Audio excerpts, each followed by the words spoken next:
Jadi, Fante kemarin abis ngeluarin headset baru. Headsetnya itu bisa wireless, jadi kalau mau pakai dongle bisa, mau pakai Bluetooth juga bisa, punya mikrofon pula.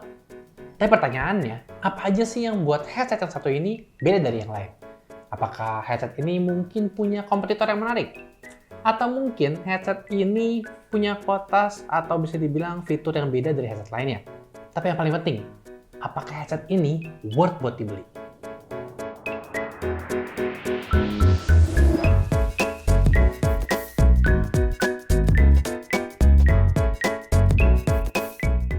Kalau urusan main game, headset itu sudah wajib banget jadi perlengkapan di atas setup meja kalian.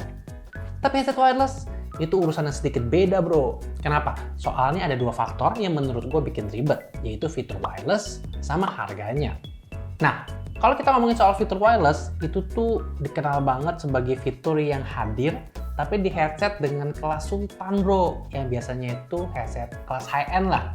Jadi mungkin nggak buat semua orang. Belum lagi kalau misalkan kita bahas dengan kata-kata high-end, udah pasti harganya itu nggak terjangkau dan kira-kira kalau ngecek kantong kalian tuh bakal cukup besar. Jadi apa sih yang buat Fantech Tamago ini berbeda? Well, headset yang satu ini tuh sudah wireless, tapi harganya jauh lebih kompetitif. Pertanyaannya, kalau lebih kompetitif, kualitasnya kayak gimana? Gue bisa mulai bahas dari apa yang kalian dapetin di dalam packaging kalau beli headset yang satu ini. Kalian bisa dapat headset, dongle USB, mikrofon yang bisa dicabut, kabel USB-C ke USB-A, sama buku manual. Cukup simpel kan? Ya, maklum lah. Yang penting kan dapat headsetnya kan. Ngomongin soal headset, gue sebenarnya tuh lumayan terpukau. Istilahnya cinta pandangan pertama sama headset yang satu ini. Soal tampilannya tuh cukup manis. Mungkin inspirasi nama Tamago ini yang bikin bentuk earcupnya itu terlihat agak bulat ya, kayak telur. Nah, tapi warnanya itu menurut gue juga sangat minimalis, hitam dan putih. Tulisan Tamagonya itu menggunakan huruf hiragana, jadi cocok banget buat kalian yang pengen setup minimalis bertema Jepang-Jepang gitu. Dan nggak tahu ya, kalau light versi putih mengingatkan gue akan sebuah kartun tertentu. Nggak cuma desain, build quality produk ini juga cukup menarik. Menariknya sih tapi bukan karena build materialnya bagus. Soalnya bisa dibilang semua ini terbuat dari plastik lah. Cuman yang gue cukup impress ketika gue lagi coba gerakin earcupnya, itu gerakannya tuh nggak buruk amat, cukup halus. Earcupnya juga terbuat dari bahan yang nggak bikin gatal di telinga. Dan bahan earbandnya punya kualitas yang kurang lebih mirip. Cuman kalian perlu hati-hati, soalnya kedua bahan ini gampang banget nyerap keringat. Jadi kalau misalkan kalian pakai dan gampang keringetan, itu perlu banget untuk dinotis. Nah buat fitur, ada mikrofon yang bisa kalian cabut dan colokannya cuma bisa masuk satu arah. Jadi kalian bisa pasti kalau colok nggak mungkin salah. Cuma mungkin perlu hati-hati ya, soal bahan plastiknya itu waktu kita coba lumayan lemah kalau misalkan kalian paksa cukup kasar. Nah, di earcupnya sendiri di sebelah kiri itu ada 3 tombol dan juga port USB-C yang biasanya digunakan untuk charging atau dipakai sebagai mode kabel. Tombolnya ada power, kontrol volume, dan juga tombol buat mute mikrofon.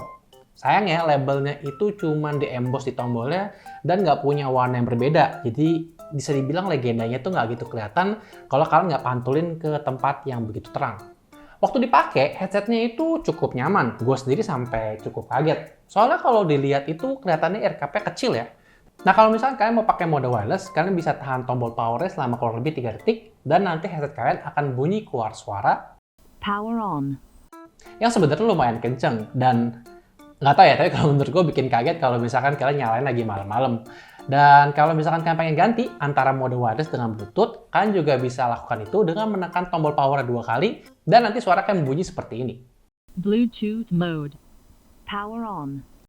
Oke, dongle udah dicolok, headset udah pasang kepala, dan PC kalian udah standby.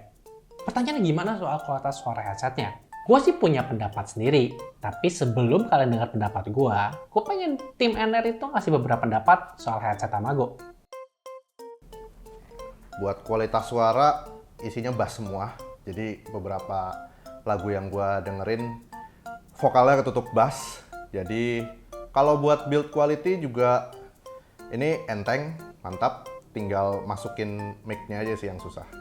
Ya, jadi menurut gue ya ini headset mengingatkan gue banget sama Logitech G435 atau Zone 5 100 yang emang dibuat super enteng dan juga clampingnya super ringan. Jadi kita itu nyaman makainya berjam-jam. Karena kan kalau pakai headset yang neken banget itu kadang-kadang suka bikin sakit dan bikin pusing.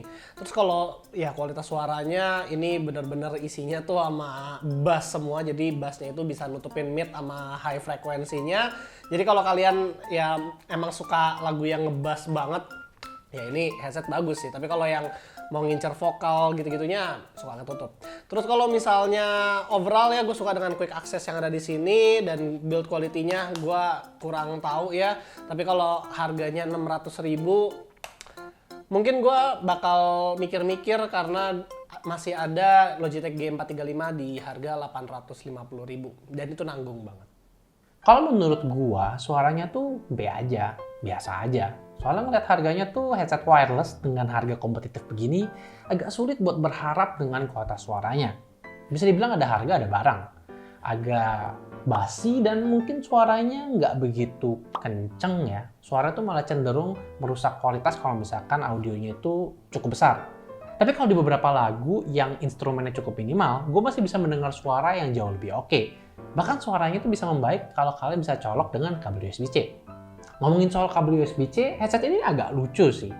Jadi power charging sama audio wire itu kan menggunakan satu port. Tapi kalau misalkan kalian colok kabel USB-C, headset ini tetap harus dinyalain. Kalau misalkan kalian habis mode wireless, terus kalian colok kabel, itu tentu saja otomatis bisa switch ke wired mode sambil ngecas. Tapi kalau misalkan kalian habis matiin headset, terus kalian colok, itu tuh nggak otomatis langsung keluar suaranya. Jadi kan harus tekan tombol power beberapa detik.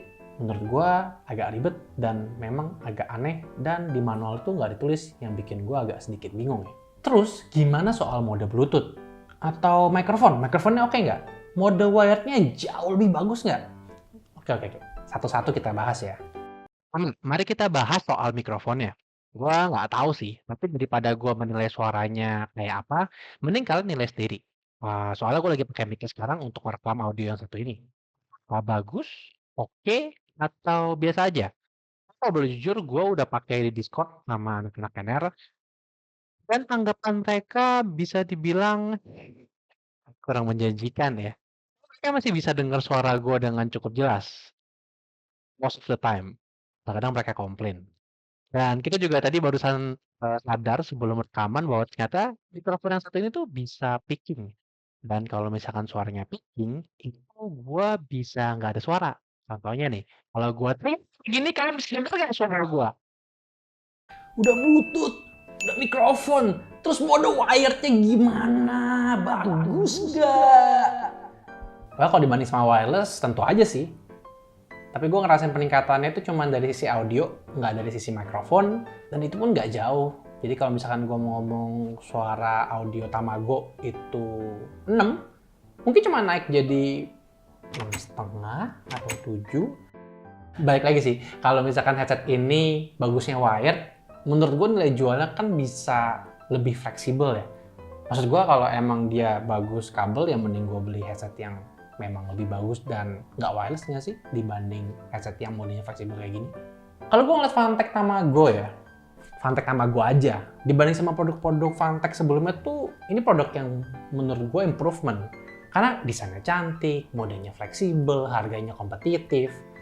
Kualitas audionya sih masih B aja, tapi masih lengkap loh fiturnya. Dan kalau gue mulai lirik-lirik produk lain nih masalahnya, agak susah. Soalnya gue nambah dikit sekitar 100.000. Gue lebih milih Daxa TS1 yang bahkan udah keluar hampir 1 tahun yang lalu, dan seingat gue kualitas audionya agak lebih mending. Walaupun headset ini punya fitur banyak dan jadi produk serba fleksibel, kekurangannya tuh nggak dikit. Gue tadinya tuh mau mulai review dengan pikiran, duh sayang amat sih, tampilannya udah kece, tapi soal audionya tuh kurang mantap. Tapi gue rasa di market Indonesia yang senang dengan perang harga, menurut gue masuk akal Fantech ngeluarin produk dengan harga seperti ini. Untuk harga sekitar 600.000, gue rasa belum ada headset dengan tampilan manis yang serba bisa. Tapi pertanyaannya, apakah kalian sudah puas dengan produk yang satu ini?